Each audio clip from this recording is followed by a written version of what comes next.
Hey, this is Phil Ratcliffe with Rebel Financial, and thanks again for tuning into our weekly live stream. We're doing something a little bit different this week. We're not going to do the produced version, which doesn't have a lot of the intro and a lot of the extra little things we put into there, but the cool bonus that you're going to get is that it's going to be way higher resolution. And next week we've got an even extra surprise. We're going to try to broadcast live 360-degree 4K to our YouTube channel, so be sure you tune in. So this week we have a special guest, Kristi, coming to us from Wesley Ridge Retirement Communities to explain to us a little bit more about the practical side of senior living, because if you talk to me or other financial planners or a lot of news, they want to talk about insurance or they want to talk about nursing homes. So Kristi, if you would, tell us a little bit about you and about who you work for and what you guys do. I work for Methodist Elder Care Services, which is the parent company for Wesley Glen and Wesley Ridge. I am the independent living marketing coordinator, so I meet with families when they come in to kind of give them an overview of the entire community and kind of give them a little information about what retirement community living is, what independent living is, assisted living, memory care, and nursing, just to kind of give them their first education on that, to kind of ask questions, show them around the community, and give a starting point for people as they start looking. Awesome. And this is a big thing that's coming around to where more and more people are going to have to start thinking about this, because as a country we are aging. Yes. Now, I mean, luckily we've got a big millennial generation coming up, but we've got young and we've got old, and we want to maintain our lifestyle, right? Yes. So maybe you could tell us a little bit about the different types of senior living. You mentioned some already, but what's the differential?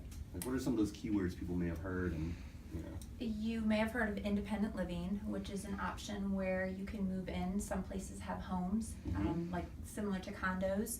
Some have apartments. They could range from 1 bedrooms to 2 bedrooms with dens. So that's an option for people if they want to move in and have some supportive services available. And they're mostly, maybe they have meal options available, housekeeping options available, maintenance if they need it, nursing available in case of emergency. And that's mostly what independent living is, having services available if they need it, but still being independent and doing things. So not necessarily, they don't need long-term care right now. They're thinking ahead and moving into a community that they like beforehand. Yeah, and getting that social aspect of it, being around people in their age group that have similar interests. We've come such a long way in retirement communities and what we offer for people, as far as our wellness programs. So many places have pools nowadays and wellness directors that are really getting them healthy and active. Art directors that are doing programs with them and classes for them. So there's a lot of social aspects of the independent living that people move in. I guess that kind of leads us into it, is you guys are a CCRC. Why don't you explain that for everybody and what it means? Sure. It means continuing care retirement community. It means that you have all levels of care on one site. So that as your needs change when you get older, you have everything you need right there. You typically would move to the next section as you need additional care, but the nice part of that is you have priority access. So if you need those things in the future, we're going to hold a spot for you, and we're going to make sure that something's available. So when you do change level of care, so say at first you're just using some of the services, then next you need custodial care, then next you need some skilled care, do they actually move places in between there, or do you just provide the services to come to where they were before? A lot of times we do move places, and our staff is the one who moves you, so they'll move you to the next area, which is all usually connected, all in the same site, so that you can actually get what you need in that care area. And I guess it's also real important if you have a couple. A lot of people don't think about that, but we don't always age the same way, and some people have different needs. So being in a CCRC, if you have a spouse that needs other levels of care, they're still right there on site. You can get to them 24 hours a day. You can still be very involved in their care, and you don't have to worry about driving at night or being out. It's all within one site. And you have that continuity of everybody knowing you in the community and can talk with each other on levels of care to find out what you need. Okay. So I was going to talk about independent living and assisted living, but I think you've kind of gone over that a little bit. So maybe I'll just ask a follow-up question to what you're saying. So when most people do that, if they do require a different level of care, do they still live together? Or at some point do they separate? I think we really try to work on what's most important to that couple and what works best for that couple. It's different for everybody. A lot of places will say we can move together to assisted living. One will pay an independent living rate, one will pay an assisted living rate, and that works great for them. Okay. Sometimes we have the care needs are just different, where somebody needs to be in like memory care, and sometimes that's not always the best environment for the independent spouse. So what's memory care? Memory care would be in a specialized, it's assisted living also, but it's a specialized building that's set up for people with Alzheimer's and dementia. Okay. So they have specific training by the staff to deal with those issues, to help better communicate with them, to make programming that's more on their level. And so it's usually a smaller environment that's usually a secured area so that we can keep their safety. But if we have residents in 2 levels, they can still get to each other and have lunch together, they can spend time together, and then go back to their apartments.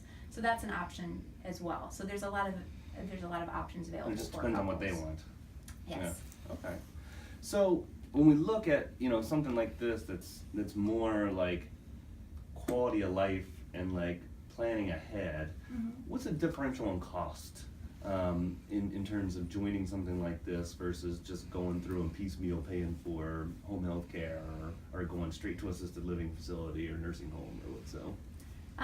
It really depends. You can have home health, if you're in your home and you have home health come in, and that's great. It depends. If you can schedule a service, you can keep the cost down. So if you have them come in and help with bathing and dressing, Sure. Then you can do that. What gets to be expensive is when you need somebody there 24 hours a day. And it's skilled. That can really add up the costs. So being in a community, you have someone there 24 hours a day where you can push a button and a caregiver or a nurse would respond and help you with those things. So it does cut down on cost for that. Most costs are based on size of apartment and level of care that person needs. So Now, do people buy in like a big lump sum, like if they sell their house and then they buy in with you like a big lump sum, or is it like a per year type thing or per month, or how does it work? Well, there's actually 3 different types of models for retirement communities, and everybody kind of does it differently. Some are called life care communities, where you pay an amount up front, and then you would lock in your monthly fee, and then as you progress to higher levels of care, that cost stays with you. So it's very similar to like a long-term care policy. It's like you pay up front. Yes. Yeah. And then the amount you pay is usually each month they would take a certain percentage out. So you would, after usually sometimes it's 2 years, it depends on what the retirement community is. Sure. You wouldn't have much left of that. There's other retirement communities where you pay an entrance fee up front and you get a certain percentage back regardless of how long you're there. And then when you go to higher levels of care, you pay for just the services you need. Okay. And then there's some communities that are just a monthly fee only. Okay. Usually the monthly fees are a little higher because you're not paying an entrance fee up front. But as you move to higher levels of care, it would just change based on what your needs are. Okay. So you kind of have to research and see what you feel most comfortable with. What's the most popular that the industry and people are doing these days? I think there's a little bit of both, of all 3 actually. You'll see those in all the communities. I think it's really a personal decision on what you feel most comfortable with. And So what do you guys do? Do you give people a choice? We have some communities, we have 3 communities within our umbrella of Methodist Elder Care Services. We have one that offers a monthly fee only and a life care program, and we have ours is a entrance fee community where you get a percent return. No matter how long you're there, you get 75% back of what you paid into it. And we also are opening a community in New Albany that offers both life care and the refundable entrance fee option. So is it you guys are doing that to offer people different choices, or is it because you're kind of diversifying in case one way works better than another, like from a business perspective? It's really to offer people choices on what works best for them. So Okay. So could you give us an idea of like a median cost or what so? Do you have that figure available? There's a lot of different, it kind of just depends. Sure. Usually if you're coming into assisted living, you're probably going to be anywhere $3,000 to $5,000 depending on your care. Memory care gets to be more expensive. So Sure. It really depends on what size you choose and then the levels of care that you have. So when you do that upfront fee and then the monthly fee stays the same, right? You guys do that one. Yes. How much would that be for like a medium-sized apartment, or what? So if somebody was coming in early. you know, to do the independent living and then to have that fixed monthly fee go across. Do you know that? It's usually. I don't mean to put you on the spot. Yeah. I'm interested. Yeah. Well, it depends on what size you're choosing too. So, you kind of have to meet what I would suggest to do is kind of.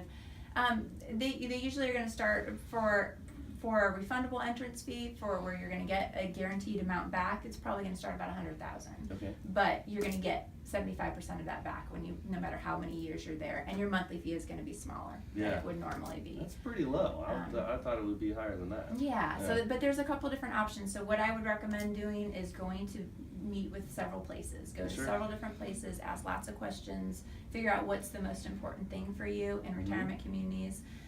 Make a list of what you want. Do you want all levels of care there? Is that important? Do you want, is there a wellness program? Is that something that's important to you? Do you want a pool? Sure. Do you want transportation services available for you?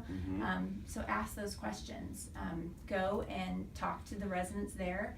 A lot of places will let you come and have dinner, come and have lunch, and talk with some residents, and that's really how you get the best feel for if it's a good fit for you. And thinking about that, I mean, that might dovetail really well with like Uber and Lyft getting a lot better because people will still not have to have cars or anything like that. They can just call something and go, as long as obviously there's no cognitive problems or whatsoever. Then they're still gonna have a lot of freedom, but not necessarily have to have a car there. Okay. Well, do you have any last kind of like tips or advice or anything to give our viewers before we finish up? I would just recommend I would look at retirement communities before you're ready. That's the best advice I could say is just go out because you want to make sure that you're choosing something that's going to be good for you. You don't want someone else to make the decision for you. So go look at several places, talk to people, and figure out what's important to you. And if you narrow it down to a few that you really like, get on a waiting list because you never know when you're going to want to do it. But most waiting lists are pretty flexible, and as long as your name is on there, you can turn them down as many times. If you're not ready, you'll just stay where you are on the waiting list, and they'll keep calling you. So how long are the waiting lists generally? How far should minimally people be looking ahead? It depends. Every community is different. Assisted living is sometimes where you're going to have a really big wait because it's an immediate need. Something would happen and they want to move in right away. And if you're looking at a continuing care retirement community, they're going to give priority to their independent living residents first. Sure. So when an apartment comes open, they're first going to see, is there anybody here that's in need that needs this apartment? And then they go to their outside list. Okay. So it can make the outside list a little bit longer that way. So awesome. Well, tell everybody how they can get in contact with you if they have more questions or want to follow up. Sure. WesleyRidge.com is a good place to start. It lists all of our contact information. We're actually in 256 in the Reynoldsburg Pickerington area. Feel free to give us a call. Look us up and we'll be happy to talk with you. And I think the number's right there, right behind you. That's 614-328-5597. Thank you so much, Kristi, for being on. We very much appreciate your time. Thank you. I appreciate it. Yep. And join us next week. Next week, I'm actually going to be out of town, but Tony's going to have an awesome business coach on here to answer some questions for you. I know a lot of people wonder or may have had a friend that have had a business coach, and there's some misconceptions in terms of cost, in terms of what they can do for you, in terms of how they can help people. So it's going to be a great episode. Last week we had a winner, but the week before that we didn't have a winner. So if you want to win, we're giving away this Amazon Dot every week. All you have to do is watch the show, comment below, and then just put in your name and email so we can tell you if you win on our website selection form. So thanks again for watching. Hope you have a great finish of the week and have a super weekend.